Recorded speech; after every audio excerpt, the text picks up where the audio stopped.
नमस्कार दोस्तों, स्वागत है आप सभी का इस लेक्चर में। आज हम इस लेक्चर में पढ़ने वाले हैं कक्षा 10 प्रश्नावली 3.4। प्रश्न नंबर 1। तो पहला प्रश्न है, निम्नलिखित समीकरणों के युग्म को विलोपन विधि तथा प्रतिस्थापन विधि से हल कीजिए तथा यह भी बताइए कौन सी विधि अधिक उपयुक्त है। तो सबसे पहले हम विलोपन विधि सीखेंगे। तो हेडिंग डालते हैं विलोपन विधि। विलोपन विधि। विलोपन विधि का मतलब होता है दो समीकरणों में किसी एक चर के गुणांक को बराबर बना लिया जाता है और अगर चिन्ह समान है तो घटा दिया जाता है, अगर चिन्ह अलग अलग है तो जोड़ दिया जाता है। मतलब समझते हैं कैसे। जैसे पहला क्वेश्चन दिया है x + y = 5, ये पहला समीकरण है। दूसरा समीकरण है 2x - 3y = 4, समीकरण 2। अब हम देख रहे हैं समीकरण 2 में x का गुणांक 2 है और समीकरण 1 में x का गुणांक 1 है। अगर यहाँ पर x का गुणांक 2 होता तो दोनों समीकरणों में से समीकरण 1 से समीकरण 2 को हम घटा देते तो घटाने पर चिन्ह चेंज हो जाता है। तो इसमें का चिन्ह प्लस है और हो जाता माइनस, तो प्लस माइनस कट जाता। तो सेम यही प्रोसेस करेंगे। तो लिखना है समीकरण 1 में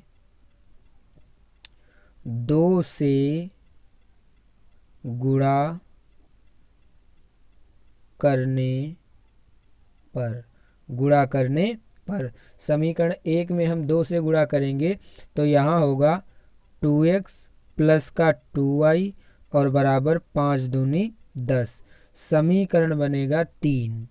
अब हम क्या करेंगे, समीकरण 2 से समीकरण 3 को माइनस करेंगे। तो लिखेंगे समीकरण 2 से समीकरण 3 को घटाने पर।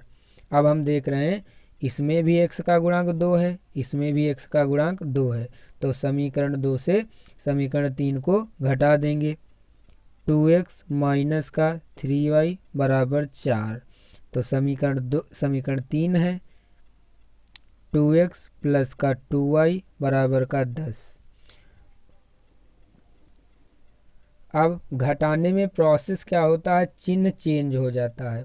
यहाँ पर प्लस है, चिन्ह माइनस हो जाएगा। यहाँ पर प्लस है, माइनस हो जाएगा। यहाँ पर प्लस है, माइनस हो जाएगा।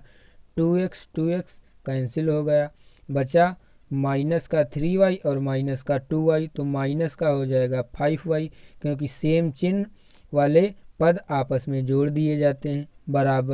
बराबर में इधर है माइनस का 10 और प्लस का है 4। अब 10 में से 4 घट जाएंगे तो माइनस के बचेंगे 6। बराबर में दोनों तरफ है माइनस, कट जाएगा।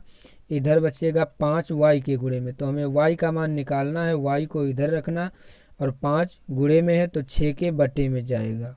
मतलब y का मान आ गया 6/5। ये रहा y का मान। अब हम क्या करेंगे, y का मान चाहे समीकरण 1 में रख दें, चाहे समीकरण 2 में रख दें और चाहे समीकरण 3 में रख दें, x का मान निकल आएगा। तो यहाँ पर लिखेंगे हम समीकरण 1 से। समीकरण 1 से अब समीकरण 1 क्या हम लिख देते हैं, x + y = 5। तो क्या करेंगे, y का मान निकला है 6/5। तो यहाँ पर y के स्थान पर 6/5 रखेंगे, x + 6/5 और बराबर में है 5। x का मान निकालना है, x को हम इधर रखेंगे, बाकी सब उधर भेज देंगे। तो 6/5 उधर जाएगा तो इधर है प्लस का, उधर जाएगा तो माइनस का हो जाएगा। अब यहाँ पर 6 के बटे में 5 है और 5 के बटे में कुछ नहीं, तो इसके बटे में 1 मान लेंगे। जिसका इसका साथी कोई नहीं, जिसका साथी कोई नहीं उसका साथी ऊपर वाला मतलब 1। अब यहाँ देख रहे हैं हम दोनों के हर अलग अलग, तो इसका लासा आएगा 5 एकम 5 और फिर कैंची गुणा होगी क्रॉस मल्टीप्लाई, 5 25 और माइनस 6 एकम 6। अब 25 में से 6 माइनस हो जाएंगे, 19 बचेंगे, 19/5 मतलब x का मान आ गया 19/5 और y का मान आया 6/5। अब इसमें पूछा गया है सभी प्रश्नों को विलोपन विधि तथा प्रतिस्थापन विधि से हल कीजिए। तो पहला प्रश्न हमने बताया विलोपन विधि से, अब दूसरा प्रश्न बताएंगे प्रतिस्थापन विधि से। अब इस क्वेश्चन को हम लगाते हैं प्रतिस्थापन विधि से। तो प्रश्न है 3x + 4y = 10 और दूसरा है 2x - का 2y = 2।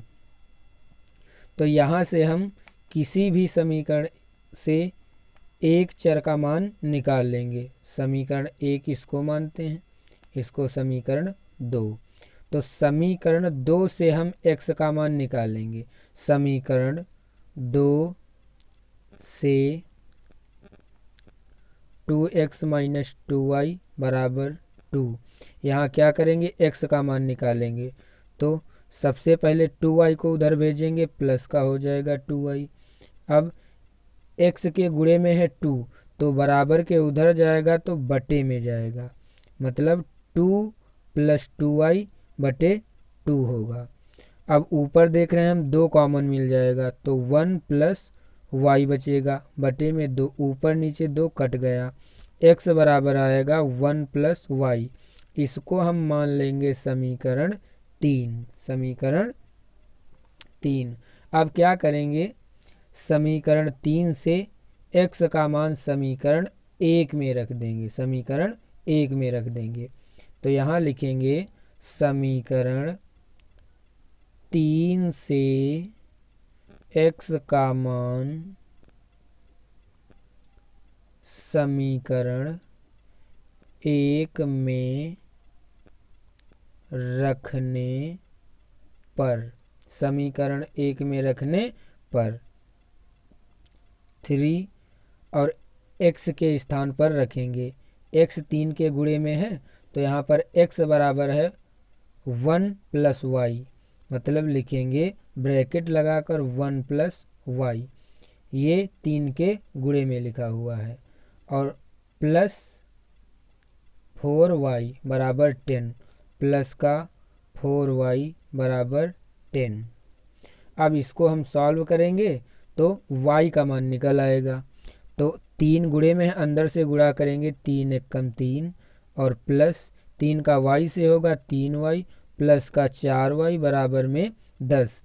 तो यहाँ हम y का मान निकालेंगे तो y वाले सारे पद इधर रखेंगे और जो अचर पद है इसको उधर भेजेंगे। तो यहाँ देख रहे हैं 3y + 4y, तो 3y और 4y हो जाएंगे 7y। इधर है प्लस का 3, ये बराबर के उधर जाएगा तो माइनस हो जाएगा। अब 10 में से 3 घट जाएगा, 10 में से 3 घटेगा 7 बचेगा। y 7 के गुणे में है तो इधर आएगा बटे में जाएगा, 7 एकम 7 और 7 एकम 7, y का मान आ जाएगा 1, y का मान आएगा 1। अब y का मान 1 निकल आया तो y का मान समीकरण 3 में रख देंगे, x का मान निकल आएगा। तो यहाँ पर लिखेंगे समीकरण 3 में y का मान रखने पर, समीकरण 3 है x बराबर 1 + y।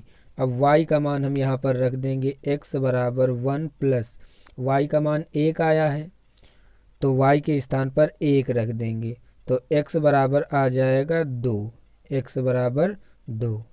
x का मान आया 2 और y का मान आया 1। दोस्तों, विलोपन विधि और प्रतिस्थापन विधि में आगे क्वेश्चन पूछा गया है कौन सी विधि अधिक उपयुक्त है। तो अधिक उपयुक्त विलोपन विधि है। तो यहाँ पर लिखेंगे विलोपन विधि